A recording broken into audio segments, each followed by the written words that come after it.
Friends, డైరెక్ట్గా పాయింట్కి వచ్చేస్తున్నాను. రీసెంట్గా ఫ్లిప్కార్ట్లో ఒక మొబైల్ని అయితే పర్చేజ్ చేశాను. ఇదే శాంసంగ్ గురు 1200 కీప్యాడ్ ఫోన్. ఈ ఫోన్ గురించి చెప్పాలనుకున్నది ఏమిటంటే, ఇది తీసుకున్నప్పుడు జస్ట్ 2 days మాత్రమే పనిచేసింది. 3వ రోజు స్విచ్ ఆన్ అవ్వలేదు. ఎందుకు స్విచ్ ఆన్ అవ్వలేదు అని బ్యాటరీ ఛార్జ్ చేశాను, స్విచ్ ఆన్ అవ్వలేదు. ఛార్జింగ్ వైర్ చేంజ్ చేసి చూశాను, స్విచ్ ఆన్ అవ్వలేదు.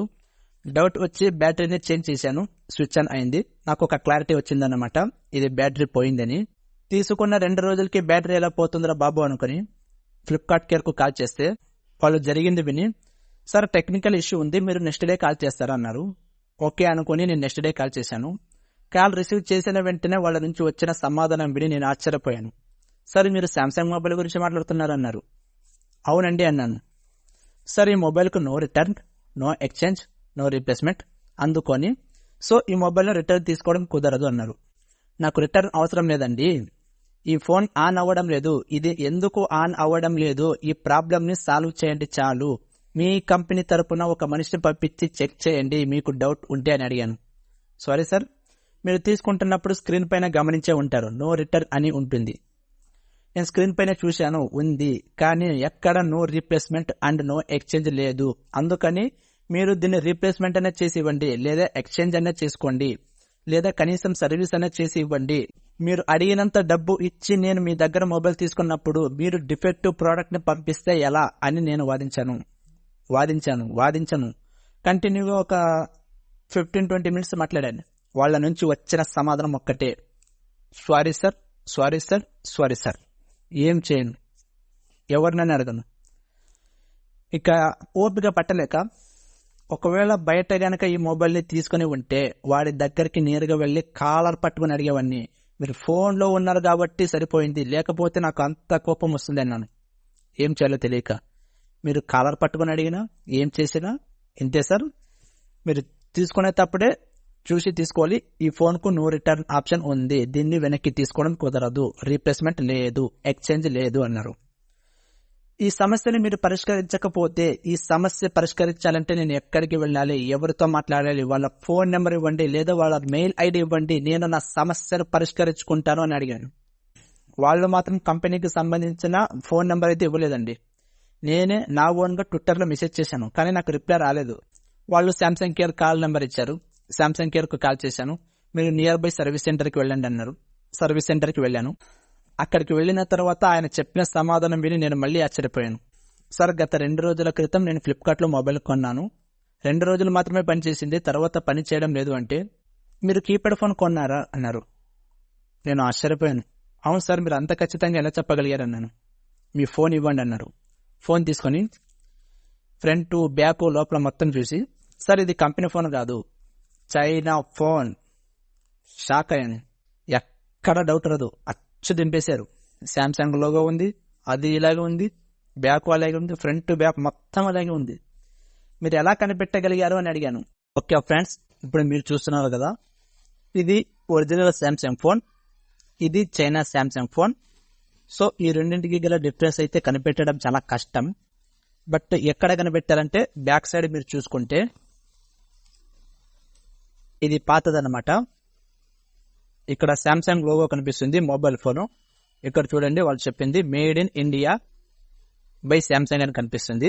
సెల్ఫ్ డెక్లరేషన్ కన్ఫర్మేషన్ 2 అని ఒక ఐడి నెంబర్ అయితే కనిపిస్తుంది. ఇది చైనా మొబైల్. ఇందులో అయితే అస్సలు కనిపించడం లేదు, జస్ట్ మొబైల్ ఫోన్ మాత్రమే కనిపిస్తుంది. ఎక్కడ made in India by Samsung అని కనిపించడం లేదు. సో మనం తీసుకునేటప్పుడు దీన్ని గమనించాలన్నమాట. దీనికి డిఫరెన్స్ ఇదే, సెల్ఫ్ డెక్లరేషన్ కన్ఫర్మేషన్ అనేది ఉంటుంది. యాక్చువల్లీ మనం ఏ శాంసంగ్ మొబైల్ తీసుకున్నా కూడా ఇక్కడ మేడ్ ఇన్ ఇండియా అని ఉంటుంది.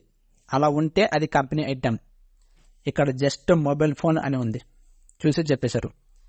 ఇది చైనా ఫోన్ అండి, దీనికి వారంటీ ఉండదు అన్నారు.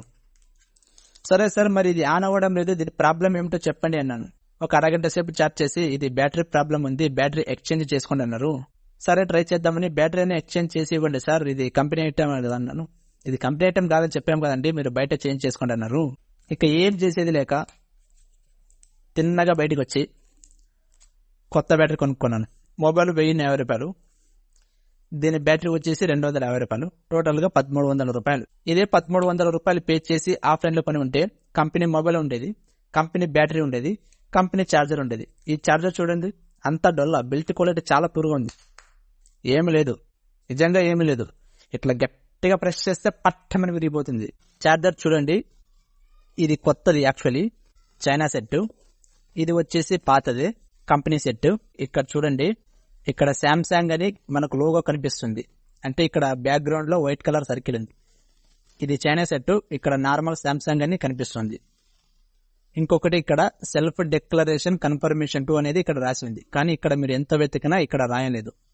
సో ఇది గమనించవచ్చు మీరు. కంపెనీ ఛార్జర్ కి చైనా ఛార్జర్ కి డిఫరెన్స్ మెయిన్ ఇవి రెండు కనిపిస్తాయి. అలాగే ఇక్కడ స్టిక్కర్ అయితే కనిపిస్తుంది, ఒక QR కోడ్, దీనికి కనిపించడం లేదు. ఇది ప్యాకింగ్ మొత్తము కంటిన్యూషన్ ఉంది, కానీ ఇది మాత్రము ఇక్కడ ఎక్స్ట్రాగా ఫిట్టింగ్ చేశారేమో అన్నట్టు కనిపిస్తుంది. మీరు దీన్ని అబ్జర్వ్ చేయవచ్చు. ఇక పైన అయితే డౌట్ లేదు, యాజ్ ఇట్ ఈస్ గా దింపేశారు. బట్ లెంత్ కొద్దిగా కంపెనీ ఛార్జర్ పొడవుగా ఉంది చూడండి, ఇంత డిఫరెన్స్ వస్తుంది. ఇది వచ్చేసి కంపెనీ ఛార్జరు, ఇది వచ్చేసి చైనా ఛార్జరు. వీటికి కూడా డిఫరెన్స్ చూడండి, ఇక్కడ మనకు ఎటువంటి కంటిన్యూషన్ అయితే లేదు.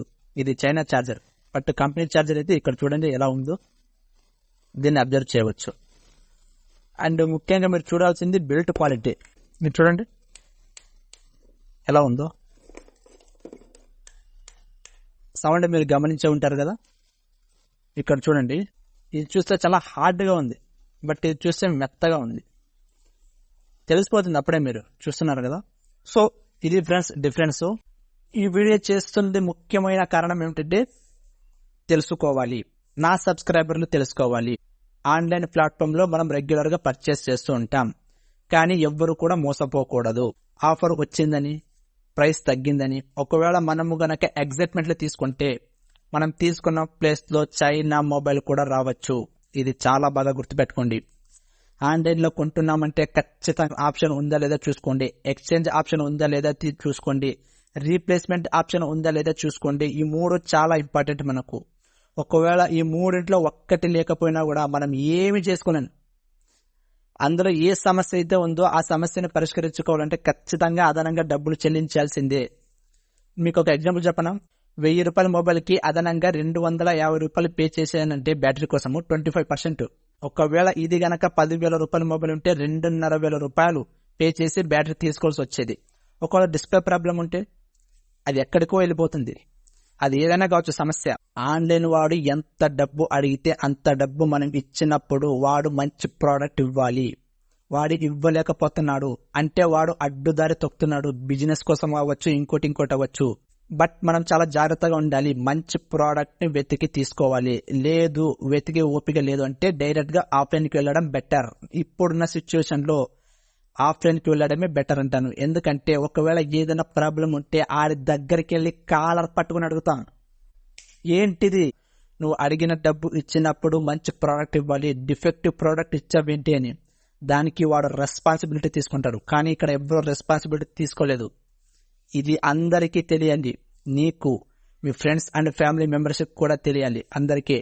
ఈ వీడియోని ప్రతి ఒక్కరికి షేర్ చేయండి, వాళ్ళు కూడా తెలుసుకోవాలి. ఇది ఫ్రెండ్స్ ఇవాటి వీడియో. నచ్చితే లైక్ చేయండి, తెలుసు కదా. వెళ్ళిపోయే ముందు సబ్స్క్రైబ్ చేయడం మర్చిపోకండి.